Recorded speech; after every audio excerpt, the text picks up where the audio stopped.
toe, suulka, skin, maqaarka, bone, lafta, muscle, muruqa, heart, wadnaha, brain, maskaxda, blood, dhiigga, lungs, sambabada, liver, beerka, stomach, caloosha, throat,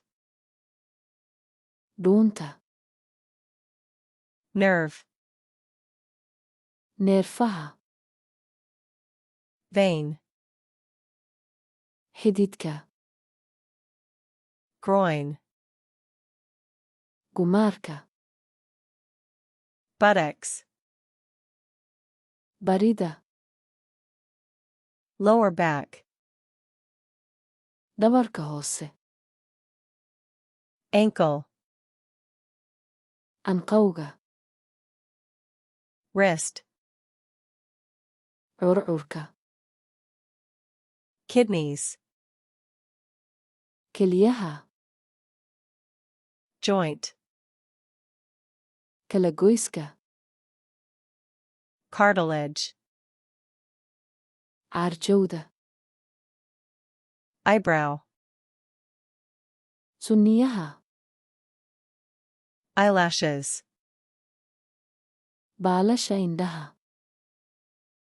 jaw, daanka, palm, calaacal, heel, cidhibta, armpit, kilkilaha, spine, laf dhabarta, ribs, feeraha, intestines, xiidmaha, tendon, seed,